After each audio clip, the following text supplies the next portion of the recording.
오늘도 금명호 성령 집회의 은혜를 사모함으로 나오신 여러분들을 주님의 이름으로 환영하고 또 축복합니다. 우리 옆 사람과 이렇게 인사하겠습니다. 잘 오셨습니다. 잘 오셨습니다. 잘 오셨습니다. 우리 한 번 더 인사하겠습니다. 성령 충만하세요. 성령 충만하세요.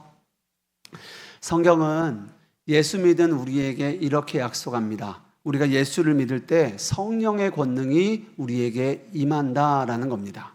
사도행전 1장 8절에 보면 성령이 너희에게 임하시면 우리에게 권능이 임한다라고 말하고 있죠. 여기서 권능을 받았다라는 것은요, 이 성령의 능력, 이 권능을 우리가 사용하는 것을 말하는 것입니다. 이것은 놀라운 약속의 말씀입니다. 성령 하나님이 행하시는 그 권능을 우리가 사용할 수 있게 하시겠다는 거예요. 우리가 이 나라와 민족을 위하여 하나님 앞에 기도하는 것도 우리가 이 권능을 가지고 기도하는 것입니다. 이 나라와 민족이 전 세계 열방을 향하여 이 민족이 쓰임받는 민족이 되기를, 이 나라가 되기를 기도하는 것도 우리가 기도한다고 무엇이 되겠습니까? 그러나 우리가 성령의 권능으로 예수의 이름으로 우리가 기도할 때 그 기도가 이루어지게 되는 것이죠. 우리가 환우들을 위하여 기도하는 것도 마찬가지입니다. 성령의 권능에 의지하여 기도하는 것이죠. 병든 자를 위하여 그가 고침받기 위하여 우리가 성령의 권능을 사용하는 것입니다. 사실 이것은 우리의 소관이 아닙니다. 하나님께 달려있는 것이죠. 그러나 하나님이 우리에게 그 권능을 허락하신 겁니다. 사랑하는 여러분, 하나님께서 믿는 우리에게 성령으로 임하셨을 뿐만 아니라 우리에게 권능으로 역사하십니다. 이것이 하나님이 우리에게 주신 약속인 거예요. 하나님이 우리와 함께 하시길 기뻐하실 뿐만 아니라요, 우리를 통하여 새 일을 이루어 가시기를 하나님도 원하신다라는 겁니다. 성경은 믿음으로 이루어지는 역사를 이렇게 말합니다. 작은 겨자씨만한 믿음으로도 산을 옮길 만한 역사가 있다라는 거예요. 말씀 읽어보겠습니다. 마태복음 17장 20절입니다. 읽겠습니다. 시작. 이르시되 너희 믿음이 작은 까닭이니라. 진실로 너희에게 이르노니 만일 너희에게 믿음이 겨자씨 한 알만큼만 있어도 이 산을 명하여 여기서 저기로 옮겨지라 하면 옮겨질 것이요 또 너희가 못할 것이 없으리라. 아멘. 이것이 주님이 주신 약속입니다. 그런데 이 말씀이 우리에겐 문제가 되는 거예요. 말씀은 분명히 산을 옮길 만한 권능을 약속했지만 실제로 산이 옮겨지는 역사가 우리의 삶에 이루어질 때가 많습니까? 이루어지지 않을 때가 많은 것 같으십니까? 그렇지 않을 때가 훨씬 많음을 우리가 보게 되는 거죠. 왜일까요? 왜 성경에는 이 겨자씨만한 믿음이 있으면 산이 옮겨질 만한 역사가 있다, 권능이 있다 라고 말하고 있는데, 약속하고 있는데 왜 이 믿음의 역사가, 이 권능이 내 삶에서는 이루어지지 않는 걸까라는 겁니다. 결론부터 말씀드리겠습니다. 산이 옮겨지는 이 믿음의 역사는요, 이 성령의 권능은요, 비밀이 있습니다. 우리가 성령님에게 완전히 항복할 때 이 일이 이루어지는 거죠. 언제 이루어진다고요? 우리가 하나님께 완전히 항복할 때 그 일이 이루어진다는 겁니다. 그래서 오늘은 여러분과 성령님께 항복하는 자가 누리는 은혜에 대하여, 그 축복에 대하여 함께 말씀을 나누고 기도하기 원합니다. 오늘 에베소서 5장 18절의 말씀이 바로 그 말씀을 우리에게 하고 있는 거예요. 본문에 보면 성령의 충만함을 받으라 말씀하시면서요, 술 취하지 말라라는 말을 함께 명령하고 있습니다. 여러분, 술 취하지 말라는 것과 그리고 성령이 충만한 것, 이것을 왜 대조적으로 이렇게 함께 말하고 있는 걸까요? 어떤 청년들은 이 말씀을 가지고 술은 취하지 말라고 하셨지 마시지 말라고는 안 하셨어 라고 이 말씀을 해석하는 이들도 있습니다. 이런 식으로 이 말씀을 보기도 하지만 이 말씀은 절대 그런 의미로 술을 대조하고 있는 것이 아니에요. 술을 언급하고 있는 것이 아닙니다. 혹시 술을 마셔보신 분들은 술을 마시는 것, 왜 술에 취하고 싶어 한다고 생각하십니까? 사람들이 술을 마실 때 왜 술을 마실까요? 왜 술을 찾을까요? 여러분 보시기에는 왜 사람들이 술을 찾는다, 술을 마신다, 술에 취하고 싶어 한다 생각하십니까? 여러 가지 의견들이 나올 수 있겠지만은요, 그 근원으로 들어가 보면 내 생각과 감정까지 다 그 술에 맡기고 싶은 거예요.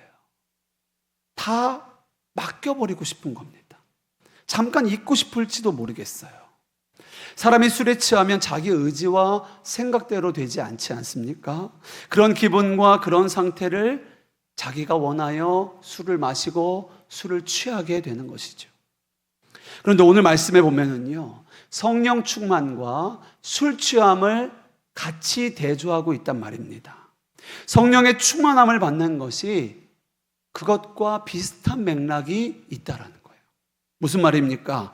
술을 취할 때에 내 생각과 마음과 내 의지가 맡겨지는 것처럼 성령님에게 나 자신의 생각과 마음과 내 몸과 내 인생 전체를 맡기는 것, 이것이 성령 충만이라는 거예요.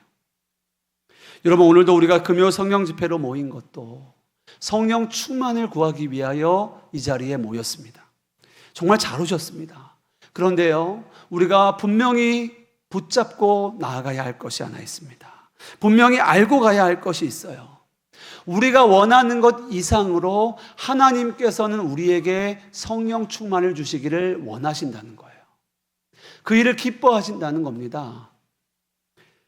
하나님은 우리에게 성령 충만함을 부어주시기를 원하시고 기뻐하세요. 이것은 분명한 성경의 약속입니다. 왜 그렇습니까? 우리가 성령 충만하여야지 하나님의 자녀답게 이 세상을 넉넉하게 승리하며 살아갈 수 있기 때문에 그렇습니다. 우리가 성령 충만해야 능력으로 살 수 있기 때문에 그래요. 그래서 하나님은 우리에게 언제나 성령 충만을 주시기를 원하십니다. 오늘도 하나님은 구하는 자에게 성령의 충만함을 주실 줄 믿습니다. 우리가 그 믿음을 가지고 오늘 이 자리에 나왔고 그 믿음을 가지고 하나님께 기도하는 것이죠. 자, 그런데 오늘도 성령 충만함을 달라고, 성령 충만케 하여 달라고 우리가 기도할 것인데요.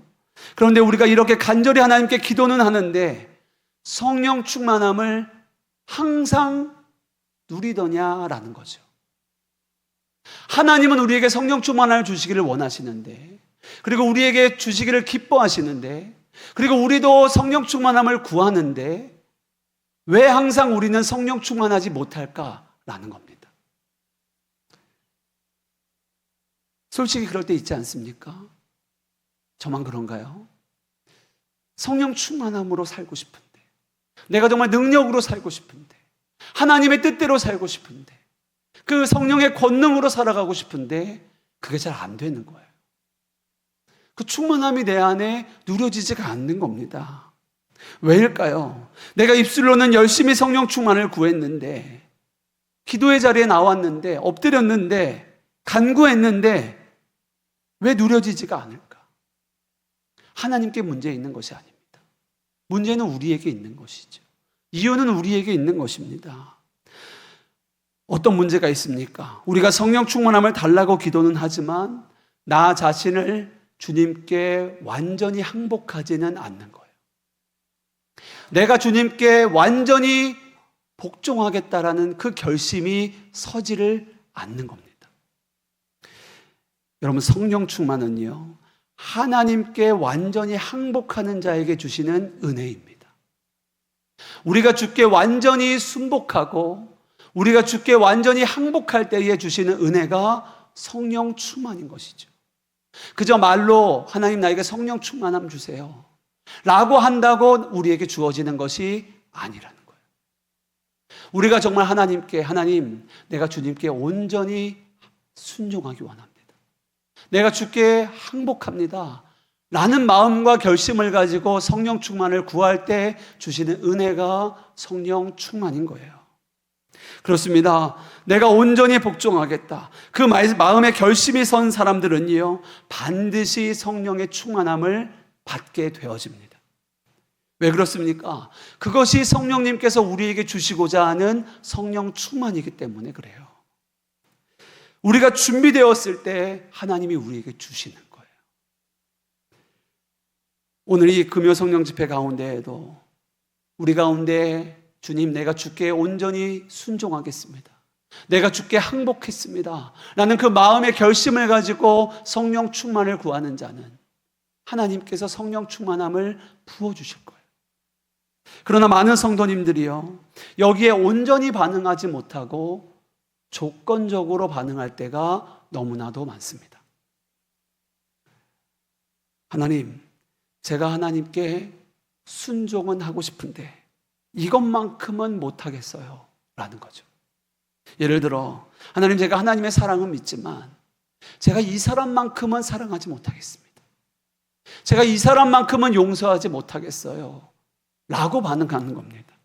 하나님이 그 사람과 하나가 되라, 너가 그 사람에게 먼저 숙이고 들어가라, 그 사람과 함께 하나님의 나라의 일을 해라 라고 하시는데도 하나님, 내가 거기까지는 못하겠습니다. 다른 건 다 하겠는데요, 제가 거기까지는 못하겠습니다 라고 반응하는 거죠. 다른 사람은 다 품어도 저 사람만큼만은 못하겠습니다 라고 반응하는 거예요. 여러분, 이것은요, 하나님께 완전히 항복한 것이 아닌 거예요. 이것이 우리가 성령 충만을 누리지 못하는 이유입니다. 사랑하는 여러분, 지금 여러분의 마음이 성령님에게 완전히 항복되어져 있는가를 오늘 말씀을 듣는 가운데 점검하셔야 합니다. 하나님이 지금 어디에 계십니까? 지금 우리 가운데 함께 계세요. 근데 왜 내 삶에서는 하나님을 누리지 못하는가? 왜 성령의 권능을 누리지 못하느냐 말입니다. 왜 하나님이 내게만 역사하지 않으시는 것 같냐 말입니다. 우리가 돌아보아야 돼요. 점검하여야 됩니다. 정말 주님은 내 삶의 왕이신가? 정말 예수님이 내 삶의 주인이신가? 점검하셔야 합니다. 나는 하나님께 완전히 항복했는가? 우리가 돌아보아야 되는 거예요. 이제는 우리가 하나님을 믿어도 제대로 믿어야 합니다. 우리가 성령님을 모신 것은 말할 수 없는 축복이지만 정말 중요한 것은 그 성령 하나님과 온전한 관계를 우리가 맺어야 합니다. 그분이 우리의 주님이 되셔야 되는 거예요. 나의 구주, 나의 주인, 나의 왕이 되셔야 되는 겁니다. 우리가 주께 온전히 항복해야 되는 거예요. 우리가 성령님을 모셨다 하면서도요, 그분을 왕이 아니라, 주인이 아니라 손님처럼 대할 때가 너무나 많습니다. 예수님이 우리 가운데 손님으로 계신 거예요. 여러분, 누구 집에 손님으로 방문해 보신 적 있으시죠? 여러분 가셔가지고 그 방문들 다 들어가 볼 수 있습니까?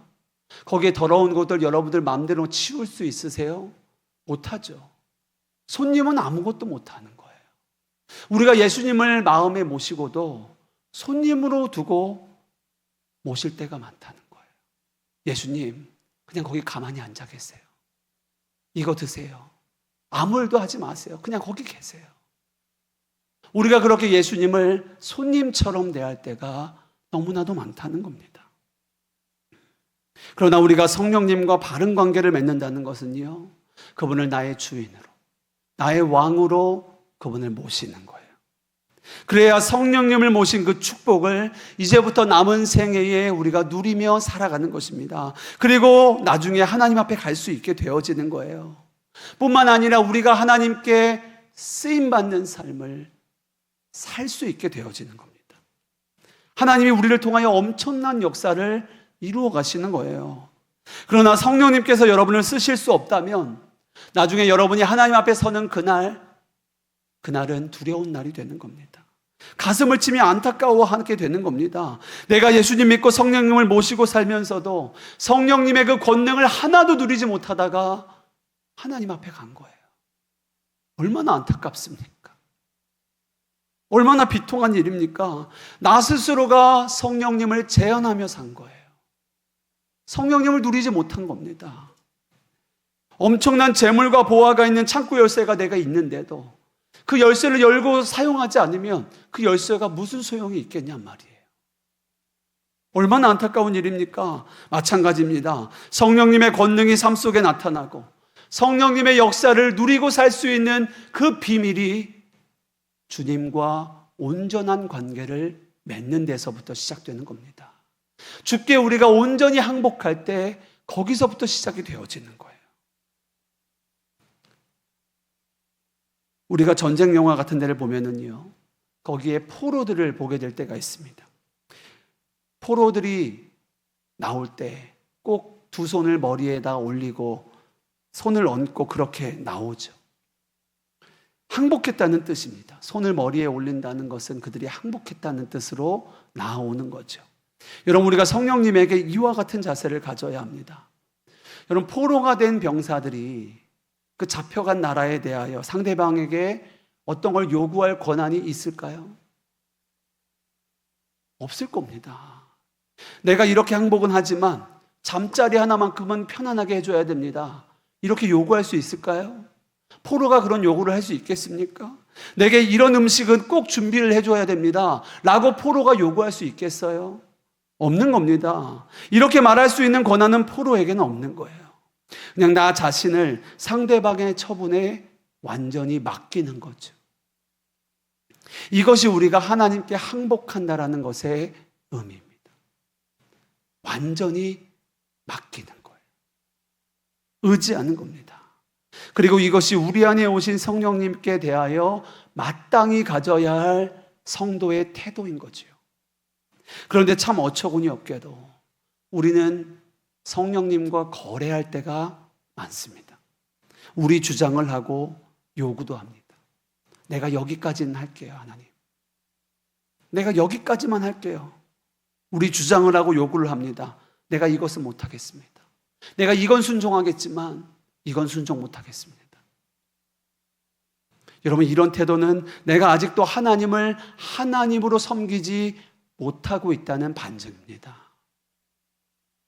피조물인 우리가 창조주 하나님에게 그런 요구를 하는 것이 가당키나 한 것입니까? 우리는 아직도 하나님을 모르고 있는 겁니다. 성령 하나님을 내 안에 모셨다는 것, 내게 성령님이 오셨다는 것에 대하여 좋아하고 그것에 대하여 기뻐만 하고 있지, 실제로 하나님을 하나님으로 섬기고 있지 못하고 있는 거예요. 예배도 마찬가지입니다.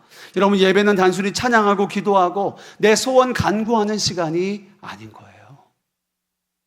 하나님께 온전히 나 자신을 드리고 왕이신 주님께 항복하는 시간이 예배인 것입니다. 그렇다면 우리는 왜 성령님에게 항복하는 것을 두려워할까요? 우리가 하나님에 대하여 잘못된 믿음을 갖고 있기 때문입니다. 많은 성도님들이 하나님은 좋으신 하나님이라고 생각하면서도 또 한편으로는요, 하나님은 내 것을 가져가시는 하나님이라고 생각하기도 합니다. 내가 하나님에게 완전히 항복하면 난 이런 고생을 할 거야. 내가 원하는 거 다 뺏길지 몰라. 할 수 없을지도 몰라. 나는 불행해질지도 몰라. 이런 생각들을 여전히 하고 있는 거죠. 그래서 하나님에게 완전히 항복하는 것을 두려워합니다. 어떠십니까? 여러분은 하나님이 정말 좋으신 하나님, 선하신 하나님이라고 믿으십니까? 지혜의 하나님, 여러분의 인생을 다 맡겨도 되실 분, 오히려 맡겨야 할 분이라고 여러분 여기고 믿고 계십니까? 그렇다면 하나님에게 항복하는 것은요, 아무런 문제가 될 것이 아닌 거예요. 우리가 사망의 음침한 골짜기를 갈지라도 해를 두려워하지 않게 됩니다. 그분이 정말 선한 목자라는 것을 정말 믿으면 말입니다. 우리의 상황과 형편 때문에 하나님의 선하심에 대한 의심이 들어오지가 않는 거예요. 아무런 문제가 없는 겁니다. 오히려 내 마음에선 간절한 소원으로 하나님, 내 인생을 책임져 주십시오. 나를 인도하여 주십시오. 내 인생을 맡아 주십시오. 내가 이제부터는 하나님이 인도하시는 대로 하겠습니다. 따라가겠습니다. 이렇게 되어지게 되는 거예요. 여러분, 그동안 살아오는 동안에 얼마나 많은 좌절과 실패를 하셨습니까? 여러분 나름대로 노력하고 애쓰고 밤잠 자지 못하고 그렇게 살았지만 지금 현재 여러분이 그 바람과 소망들이 실제로 붙잡고 있는 것이 얼마나 됩니까? 이제는 진짜 하나님께 내 인생을 맡겨야 하지 않겠습니까? 하루를 살아도 하나님이 하라 하신 대로 살아보고 그것이 정말 복된 인생임을 누려보아야 하지 않겠습니까? 그 비밀이 성령님에게 항복하는 것입니다. 거기에 참 자유가 있고 그 삶이 정말 복된 인생인 거예요. 많은 성도님들이 하나님의 인도하심에 대하여 답답해 하시는 분들이 많습니다. 하나님이 이렇게 하라, 저렇게 하라, 이렇게 구체적으로 좀 인도해 주시면 좋겠는데, 말씀하시면 좋겠는데, 그러시지를 않는다는 거예요. 여러분, 이것도 동일한 이유입니다. 우리가 항복하지 않아서 그런 거예요. 우리가 하나님께 완전한 신뢰를 드리지 않고 있는 겁니다. 우리의 태도는 이럴 때가 많습니다. 하나님, 한번 말씀해 보십시오. 제가 들어보고 한번 따를지 안 따를지 생각해 보겠습니다. 이런 마음으로 우리가 주께 구할 때가 너무나 많다는 거예요. 여러분, 이렇게 하나님 앞에 진짜 항복하지 않으면 성령의 권능을 누리질 못하는 거예요. 우리가 성령께 완전히 항복할 때 성령의 권능을 우리의 삶에서 누리게 되어지는 겁니다. 여러분, 이것을 나중이 아니라 지금부터 누리셔야 합니다.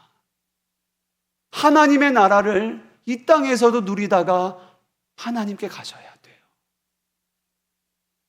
그러면 여러분의 삶 가운데 역사하시는 하나님의 영광을 계속하여 보게 되는 겁니다.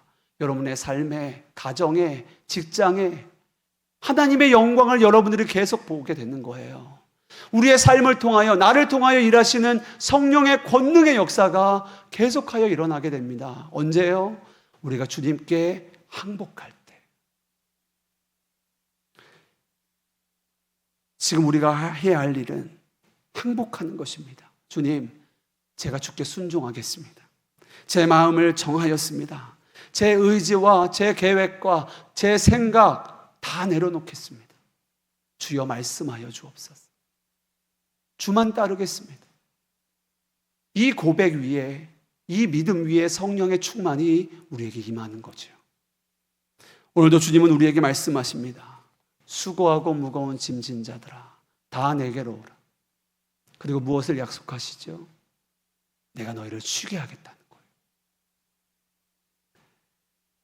그런데 여전히 우리는 그 짐을 우리가 지려고 하고 있는 거예요. 주님은 그 짐을 나에게 가져오라고 하시는데 우리는 계속 내가 매려고 하는 겁니다. 주님께 항복하면 되는데 항복하지 못하고 있는 거예요. 계속 내가 붙들고 있는 겁니다. 경제적인 짐, 인간관계에 대한 짐, 건강의 짐, 자녀에 대한, 가족에 대한 여러 가지 수고하고 무거운 짐들을 우리가 지고 가려고 하고 있는 거예요. 사랑하는 여러분, 하나님 우리의 상황과 믿음의 형편을 우리보다 더 잘 아십니다. 그리고 우리에게 가장 선한 길로 인도하세요. 정말 중요한 것은요, 바로 우리의 마음입니다. 우리의 믿음의 결단이에요. 지금 이 순간 내가 하나님 앞에 전적으로 항복할 마음이 있냐라는 거예요.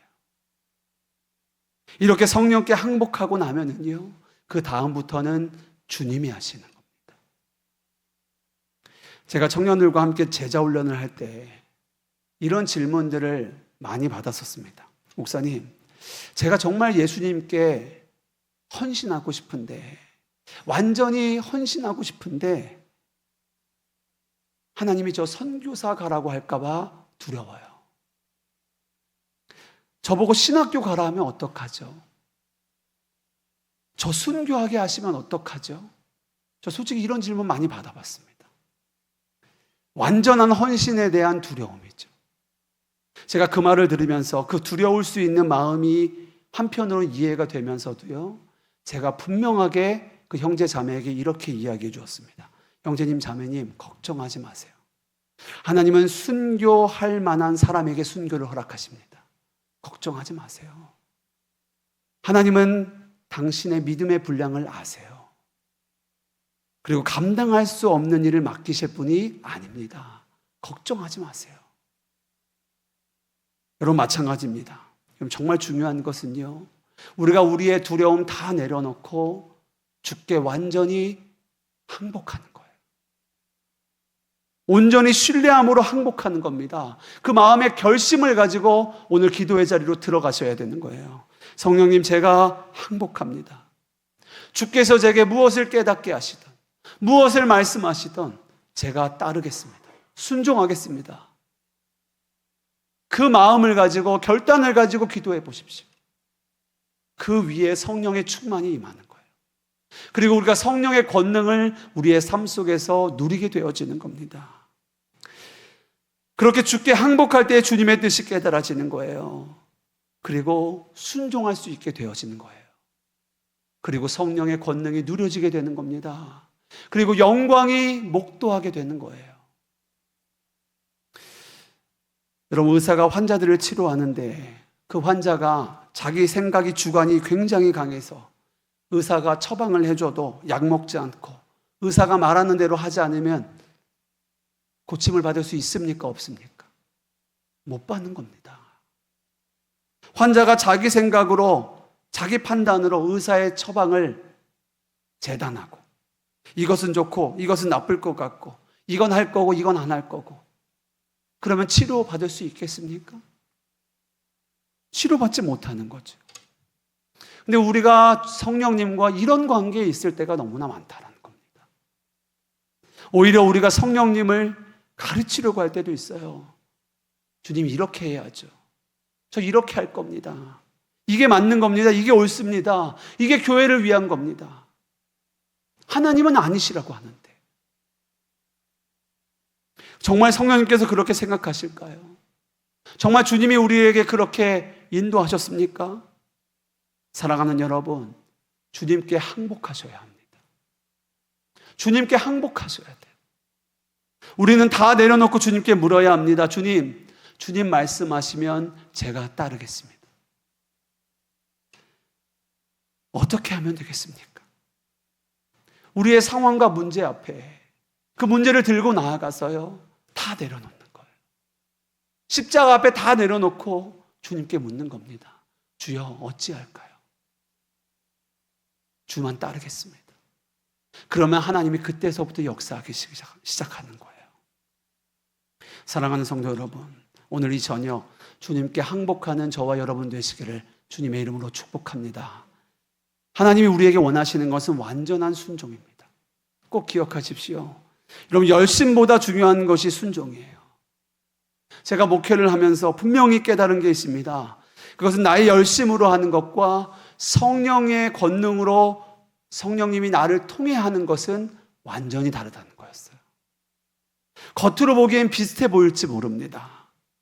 사람의 열심도요, 어떤 성과나 결과가 나올 수 있습니다. 그러나 사람이 하는 일의 결과에는요, 반드시 한계가 있습니다. 그리고 그 열매가 오래가지 않아요. 그 열심도 오래가지 못합니다. 때로는 교만을 낳기도 합니다. 하지만 성령께서 하시는 역사에는요, 생명이 있고 지속력이 있고 그리고 그 일을 통하여 하나님의 영광이 드러납니다. 이것은 완전히 다른 거예요. 그 차이는 누가 주인인가에 달려있는 겁니다. 내가 주인 되어 하는가? 성령님이 나의 주인 되어 나를 통하여 하시는가? 이것은 완전히 다른 문제가 되는 겁니다. 주님이 정말 나의 주인이요 왕이심을 인정하는 자가 주께 항복하는 자입니다. 그리고 그렇게 고백할 수 있는 거예요. 주님, 제가 할 수 있는 것은 아무것도 없습니다. 주여, 역사하여 주옵소서. 제가 어찌하오리이까? 주님 말씀하시면 제가 행하겠습니다. 이것이 우리 성도의 마땅한 태도인 겁니다. 사랑하는 성도 여러분, 지금 이 시간 하나님은 우리에게 도전하고 계십니다. 너는 내게 정말 항복할 수 있겠느냐? 너는 너의 삶을 나에게 온전히 맡길 수 있겠느냐? 나는 너의 하나님이냐? 하나님은 우리에게 묻고 계세요. 오늘 우리는 대단히 중요한 순간에 와 있습니다. 오늘 정말 기도해 보십시오. 여러분의 상황과 형편을 가지고 하나님께로 들고 나아가 모든 것 다 내려놓고 하나님께 물어보세요. 하나님, 내가 할 수 있는 것 없습니다. 오직 주의 뜻대로 하겠습니다. 주여 말씀하여 주십시오. 제가 주의 뜻대로 하기 원합니다. 살기 원합니다. 저에게 성령 충만을 주십시오.